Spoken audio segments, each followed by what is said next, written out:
बिस्मिल्लाहिर्रहमानिर्रहीम। अस्सलाम वालेकुम व्यूअर्स, उम्मीद है आप सब भी मेरी तरह खैरियत से होंगे। व्यूअर्स, आज हम बात करेंगे सियासत के बारे में।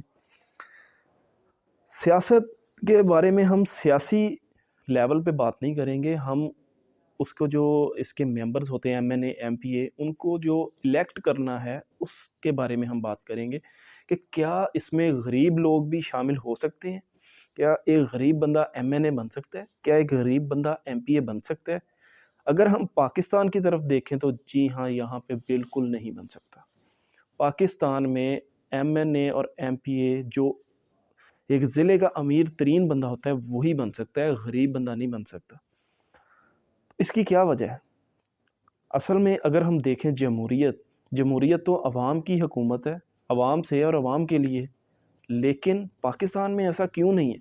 पाकिस्तान में पिछले 30 बल्कि 50 साल से वही ख़ानदान है, उनके बच्चे, फिर उनके बच्चे, फिर उनके बच्चे। काबीना में जो 20 से 25 या 30 लोग होते हैं, मुख्तलिफ अदवार में जो रहे हैं, वो एक ही लोग हैं। तो पॉलिसी कहाँ से चेंज होगी? वही पॉलिसी आ रही है कि खाई जाओ, लुटी जाओ, मारी जाओ। यही पॉलिसी चल रही है। वज़ीर आज़म कभी कोई बन जाता है, कभी कोई बन जाता है, कभी कोई बन जाता है। पॉलिसी एक ही है क्योंकि काबीना एक है। तो नया बंदा इसमें आ नहीं सकता क्योंकि हमारे पास पैसा नहीं है, उन्होंने लूटा हुआ है, वो लगा सकते हैं, वो तो इन्वेस्टमेंट करते हैं। लेकिन पाकिस्तान की तरक्की अब कैसे मुमकिन है? पाकिस्तान में असल में जो असल पाकिस्तानी एमएनए या एमपी होना चाहिए, वो कौन होना चाहिए? कोई रिटायर्ड टीचर हो, रिटायर्ड लेक्चरर हो, इस तरह के लोग, मतलब उसके अलावा कोई अदीब हो, कोई राइटर हो। ये लोग जो मुल्क के लिए कुछ नया करना चाहें, कुछ नया सोचें। लेकिन ये बंदे कैसे लड़ेंगे बेचारे जिन्होंने सारी उम्र 40-50 हज़ार की तनख्वाह में गुजारा किया हो? वो लोग तो इलेक्शन लड़ ही नहीं सकते। इलेक्शन कमीशन में मेरे ख्याल से कुछ है इस तरह का हिसाब कि 10 लाख रुपया आपने इलेक्शन पे लगाना है, लेकिन 10 लाख तो हमारे वो एक जलसे में लगा देते हैं। अगर पोस्टर बनाए तो पोस्टर, एक जगह के पोस्टर पे 10 लाख लगा देते हैं। वहाँ तो करोड़ों चलते हैं। अगर किसी ने इलेक्शन लड़ना है तो उसको पहले काफ़ी सारे करोड़ अपने पास जमा करने पड़ेंगे, उसके बाद वो इलेक्शन लड़ सकता है। अगर हार जाए तो वो, अगर गरीब बंदा हो तो वो बेचारा क्या करेगा? तो अब हम बात करते हैं इलेक्शन कमीशन को कुछ रिफॉर्म्स हम बताएंगे, अगर वो सुन लें हमारी तो इस पे अगर अमल करें तो गरीब बंदा भी लड़ सकता है। लेकिन वो इस पे अमल नहीं करेंगे क्योंकि जो करवाने वाले अमल हैं वो तो सारे अमीर लोग हैं। वो क्यों चाहेंगे कि हम जैसे गरीब बंदे अवाम के सामने आएँ और अवाम के लिए कुछ करना चाहें? लेकिन फिर भी हमारा बताना तो फ़र्ज़ है ना। उसमें पहला जो काम है वो ये है कि जो इलेक्शन के दिन होते हैं, इलेक्शन की वो डेट होती है, उससे पहले कॉर्नर मीटिंग्स होती हैं, जलसे होते हैं। इस तरह की जो गैदरिंग होती है उसके लिए एक मखसूस जगह बना दी जाए। सब लोग 10-10 लाख रुपया जो उस इलाके के, मतलब के ख्वाहिशमंद हैं कि वो एमएनए या एमपीए बने, जो लोग होंगे, 4 होंगे, 5 होंगे, 10 होंगे, जितने भी होंगे, वो अपना जो इनकी लिमिटेड जो एक रकम होगी वो इलेक्शन कमीशन को जमा करवाएंगे। इसके अलावा अगर उन्होंने ख़ुद से कोई भी एडवर्टाइजमेंट करने की कोशिश की तो वो उनको इलेक्शन से बाहर कर दिया जाएगा। ये काम होना चाहिए। फिर इलेक्शन कमीशन को ये उनके आए हुए पैसे से सब के बराबर पोस्टर्स बनवाने चाहिए।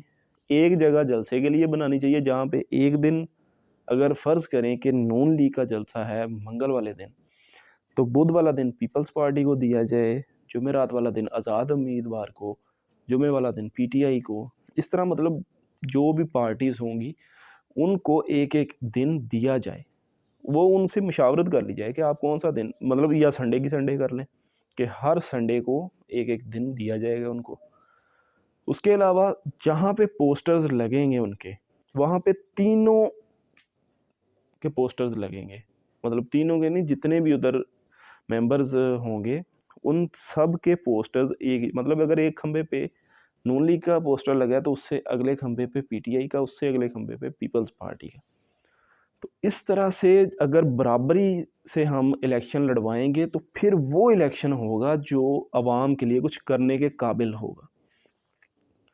اس کے علاوہ جناب اس میں پڑھے لکھے لوگ ہونے چاہیے. یہ بی اے جو انہوں نے ایک دفعہ تعلیم رکھی تھی، بی اے تو بہت کم ہے. اس میں کم از کم پی پی ایس سی کا امتحان پاس کرنا چاہیے ان کو، کیونکہ پی پی ایس سی کا امتحان پاس کر کے آپ کو کوئی اچھی جاب ملتی ہے. تو ایم این اے تو وہ سب سے زیادہ سپیریئر چیز ہے، سب سے زیادہ بڑی چیز ہے پاکستان میں، جس نے قانون بنانے ہیں، جس نے اس طرح کی مطلب کہ پاکستان کی پالیسی چلانی ہے. تو ادھر بیٹھ جاتے ہیں جا کے میٹرک فیل، جعلی ڈگری بنوا لیتے ہیں، تو ان کا تو کوئی فائدہ ہی نہیں ہے. تو پاکستان ترقی کیوں نہیں کر رہا؟ اس کی بیسک جو وجہ ہے وہ یہی ہے. پاکستان میں ابھی کوئی بہت ہی زیادہ ٹیلنٹڈ لوگ ہوتے ہیں، بہت زیادہ اچھے ہوتے ہیں، اسپوکس پرسن ہوتے ہیں، بہت زیادہ اچھے رائٹر ہوتے ہیں جن کے پاس بڑی اچھی سوچ ہوتی ہے، لیکن وہ کچھ کر ہی نہیں سکتے. کیوں نہیں کر سکتے؟ اس کی وجہ یہ ہے کہ ان کے پاس پیسہ ہی نہیں ہے بیچارے کے پاس. جس کے پاس پیسہ نہیں ہے وہ الیکشن نہیں لڑ سکتا، جس کے پاس جو الیکشن نہیں لڑ سکتا وہ ملک کے لیے کچھ کر ہی نہیں سکتا. تو ملک کے لیے کچھ کرنے، ملک کو اچھا بنانے کے لیے ہمیں کچھ نہ کچھ تو کرنا پڑے گا. تو میری ریکویسٹ ہے یہ الیکشن کمیشن آف پاکستان سے کہ آپ کچھ تھوڑا بہت اپنے آپ کو بہتر کریں. جو میں نے کہا ہے ہو سکتا ہے اس میں اور بھی بہت ساری چیزیں ایڈ کی جا سکتی ہوں، تو اس بارے میں کچھ سوچنا ضرور چاہیے. ابھی یہ جو سینٹ الیکشن کا جو کیس چل رہا ہے اس میں پی ٹی آئی اپنے حساب سے دیکھ رہی ہے، نون لیگ اپنے حساب سے دیکھ رہی ہے، پیپلز پارٹی اپنے حساب سے دیکھ رہی ہے، لیکن سینٹ جو کہ پاکستان کا ایوان بالا ہے اس کے تقدس کو بالکل نہیں سمجھا جا رہا کہ وہ اس کی کیا ڈیمانڈ ہے، وہاں پہ کیا ہونا چاہیے کیا نہیں ہونا. یہ اپنا اپنا فائدہ سارے دیکھ رہے ہیں، لیکن اس کے لیے جو ایک جامع پالیسی ہونی چاہیے اس کے بارے میں کوئی بھی نہیں سوچ رہا. اور ہر کوئی یہی شو کرنے کی کوشش کر رہا ہے کہ ہم صحیح ہیں، دوسرے والے غلط ہیں. اگر یہ 4-5 پارٹیاں مل کے بیٹھ کے کوئی ایک پلان کر لیں، ایک چیز پہ اکتفا کر لیں، تو اس سے ملک کو تو فائدہ ہوگا نا کم از کم. تو امید کرتا ہوں کہ آپ کو میری باتیں ضرور پسند آئی ہوں گی. تو انشاءاللہ اگلی ویڈیو میں ضرور ملیں گے. آپ نے مجھے فیڈ بیک دینا ہے کہ کس ٹاپک پہ ہم بات کریں، اور جو آج کا ٹاپک ہے اس میں اور کون سی چیزیں ایڈ ہو سکتی ہیں. تو بہت بہت شکریہ. اللہ حافظ.